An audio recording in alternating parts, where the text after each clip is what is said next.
5, 4, 3, 2, 1. الحمدللہ رب العالمین والصلاة والسلام علی سید المرسلین وعلی آلہ وصحبہ اجمعین۔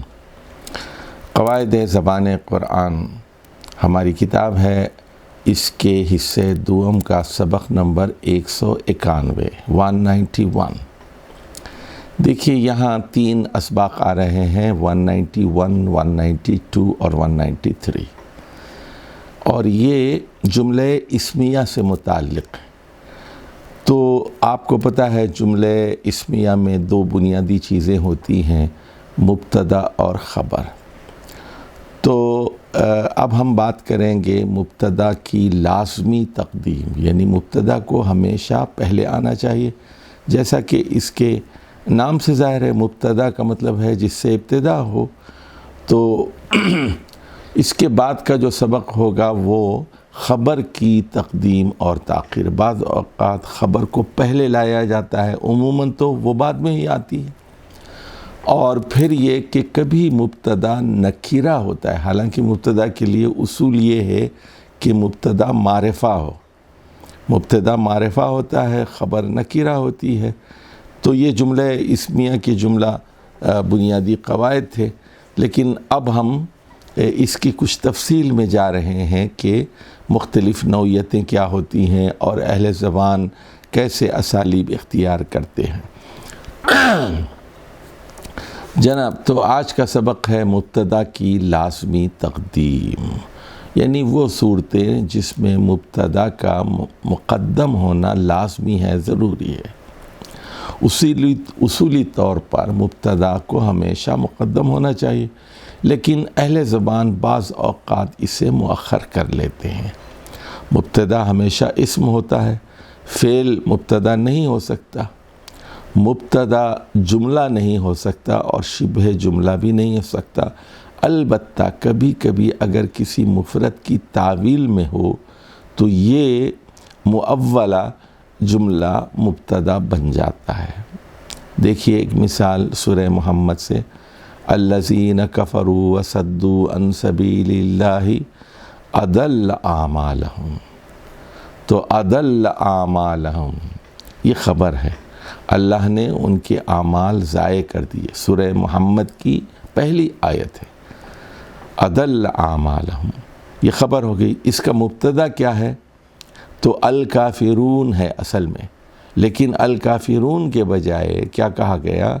الذین کفروا وصدوا عن سبیل اللہ، جن لوگوں نے کفر کیا اور اللہ کے راستے سے رکے رہے اور روکتے رہے، اللہ نے ان کے اعمال ضائع کر دیے۔ اضل اعمالہم، ان کی سرگرمیاں، ان کی کوششیں، ان کے پیسے سب ضائع کر دیے۔ تو آپ دیکھ رہے ہیں جملہ الذین سے شروع ہو رہا ہے، جو اسم موصول ہے، اور اسم موصول کے بعد صلہ ہوتا ہے۔ تو یہ جو مؤولہ جملہ ہے جو اسم موصول سے شروع ہو رہا ہے، الذین کفروا وصدوا عن سبیل اللہ، یہ پورا جملہ مبتدا ہے۔ تو یہ بعض اوقات یہ مؤولہ جملہ بھی مبتدا بن جاتا ہے۔ اور یہ بات آپ کو معلوم ہونا چاہیے کہ صدر کلام کا پہلے آنا ضروری ہے، چاہے مبتدا کی صورت میں ہو یا خبر کی صورت میں۔ من اور ما استفہامیہ صدر کلام بن کر پہلے آتے ہیں اور مبتدا بن جاتے ہیں، جبکہ این، کیف، ان، متی اور ایانہ جیسے الفاظ ظروف کی حیثیت سے صدر کلام بن کر پہلے آتے ہیں، لیکن دراصل خبر ہوتے ہیں۔ تو ایک مبتدا ہے، ایک خبر ہے، مبتدا سبجیکٹ اور پریڈیکیٹ۔ تو اب یہاں دیکھیے 2 الفاظ ہیں، من اور ما، یہ صدر کلام بن کر مبتدا بن جاتے ہیں، لیکن این، کیف، ان، متی اور ایانہ یہ ظروف کی حیثیت سے صدر کلام بنتے تو ہیں، لیکن یہ مبتدا نہیں ہوتے بلکہ خبر ہوتے ہیں۔ بعض صورتوں میں مبتدا کو مقدم کرنا لازمی اور ضروری ہوتا ہے، اور بعض صورتوں میں مبتدا کو مؤخر کرنا جائز ہوتا ہے۔ ذرا دیکھیے مندرجہ ذیل مثالیں۔ جب جملے کے آغاز میں ایسے الفاظ ہو جن سے کلام کی اہمیت اجاگر ہوتی ہو تو ایسی صورت میں مبتدا کا مقدم ہونا لازمی ہوتا ہے، جیسے جب حرف لام برائے ابتدا ہو، یا اسماء شرط ہو، یا اسماء استفہام سے جملوں کا آغاز ہو۔ ذرا ہم دیکھ رہے ہیں، دیکھیے لام برائے ابتدا، یہ سورۃ الحشر کی آیت ہے 13 نمبر، لَأَنْتُمْ أَشَدُّ رَهْبَةً فِي صُدُورِهِمْ، لَأَنْتُمْ أَشَدُّ رَهْبَةً فِي صُدُورِهِمْ، خوف اور رہبت کے اعتبار سے ان کے دلوں میں تم زیادہ بڑے ہو۔ لَأَنْتُمْ أَشَدُّ یعنی ان کے دلوں میں اللہ سے بڑھ کر تمہارا خوف ہے۔ تو کافر اللہ سے تو نہیں ڈرتا لیکن مسلمانوں سے ڈرتا ہے۔ لَأَنْتُمْ أَشَدُّ رَهْبَةً فِي صُدُورِهِمْ۔ اسی طرح دیکھیے سورہ یوسف کی آیت نمبر 109 ہے، تو یہاں بھی لام برائے ابتدا ہے، وَلَدَارُ الْآخِرَةِ، دار الآخرتی سے پہلے لام ہے، وَلَدَارُ الْآخِرَةِ خَيْرٌ لِلَّذِينَ اتَّقَوْا، آخرت کا گھر زیادہ بہتر ہے جنہوں نے تقوی اختیار کیا۔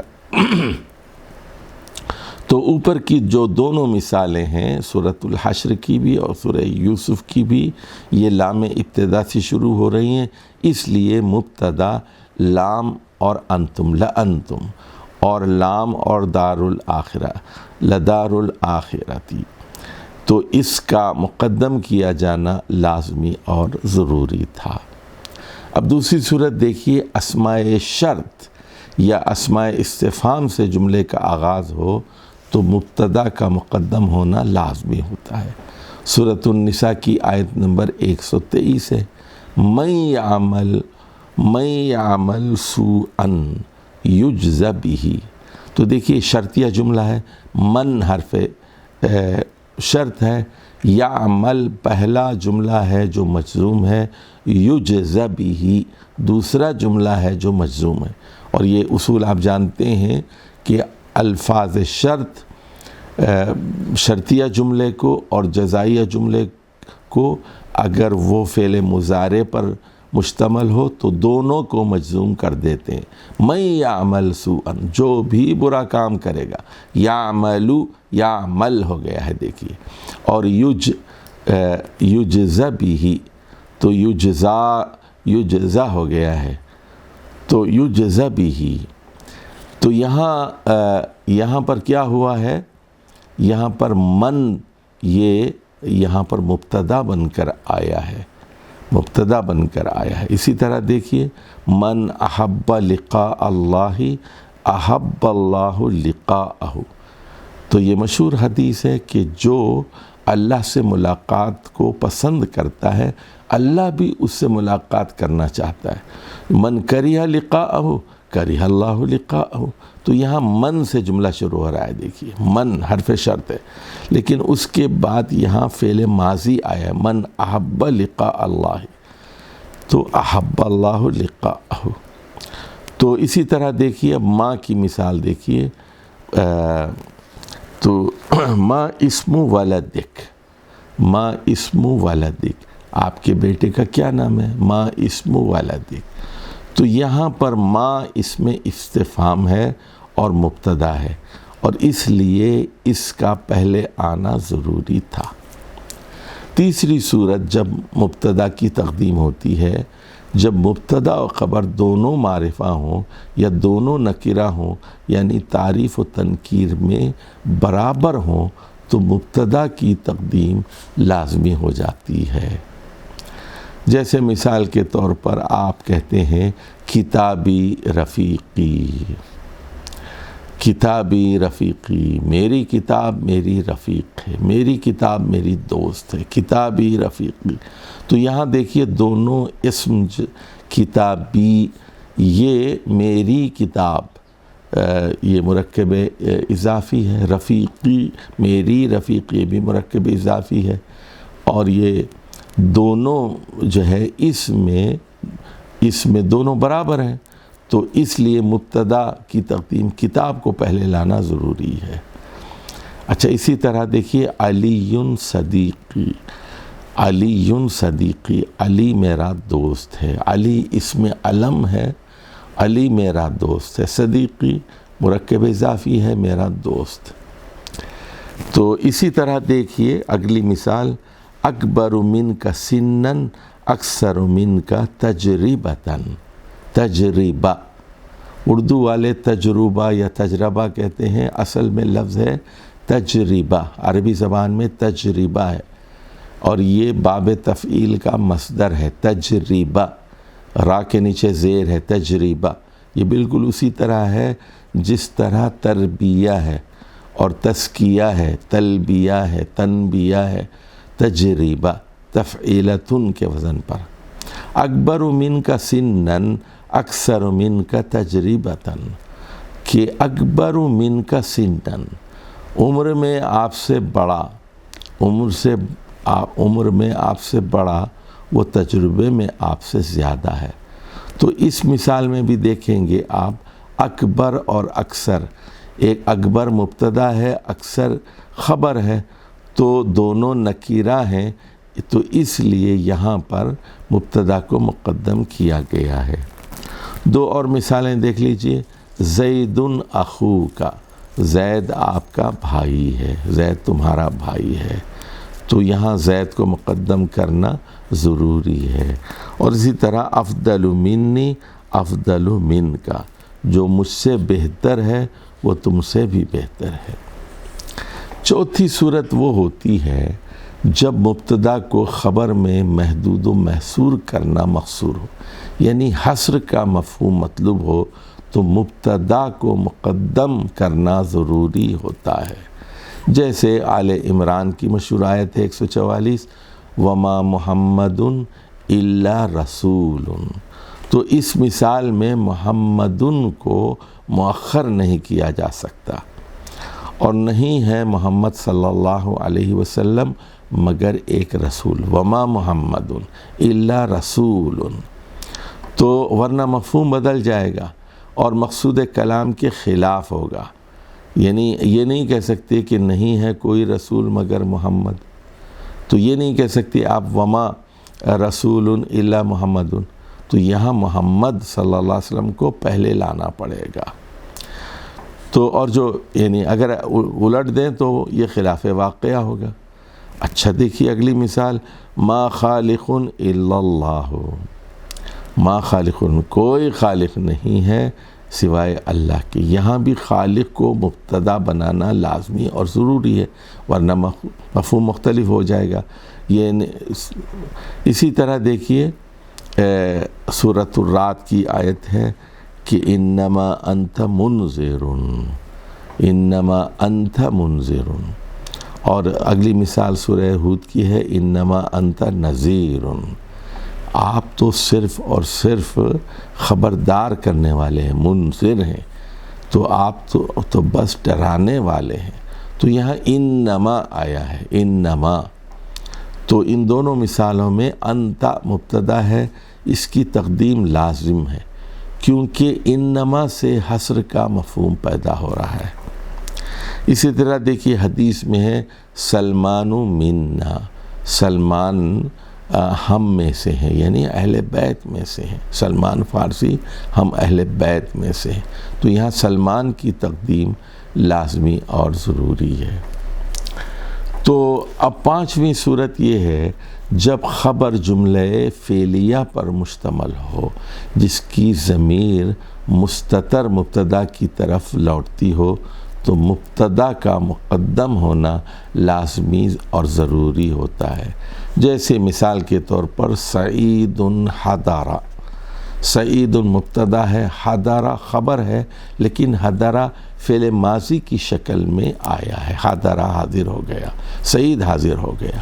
یا آپ کہتے ہیں صالح سفر، صالح سفر پر روانہ ہو گیا، تو ان دونوں مثالوں میں سعید اور صالح مبتدا ہیں اور دونوں کی خبر جملہ فعلیہ پر مشتمل ہے، اور کہ ان کے اندر ضمیر فاعل ہوا مستتر ہے، اس لیے ان کا مقدم ہونا ضروری ہے۔ اگر خبر کو مقدم کر دے تو خبر نہ رہتی بلکہ یہ جملہ فعلیہ بن جاتا، اور مبتدا جملہ فعلیہ کا فاعل بن جاتا۔ اگر آپ دوسرے الٹ دیتے اس کو حضر سعید سفر صالح، تو پھر یہ جملہ اسمیہ نہ رہتا بلکہ فعلیہ ہو جاتا۔ اب اس کی مثال دیکھ لیجئے، سورہ یاسین میں الشمس تجری، الشمس مبتدا ہے اور معرفہ ہے، اور تجری جملہ فعلیہ کی صورت میں خبر ہے، اور یہاں ضمیر فاعل مستتر ہے اور وہ ہے ہی۔ عربی زبان میں شمس مؤنث ہے، مؤنث سمائی۔ تو جناب اس پورے سبق کا خلاصہ کیا ہوا کہ مبتدا کی لازمی تقدیم ہوتی ہے 5 صورتوں میں۔ نمبر 1، جب جملے کا آغاز ایسے الفاظ سے ہو جو صدر کلام بنتے ہیں، جیسے لام ابتدا لأنتم اشد رہبۃ۔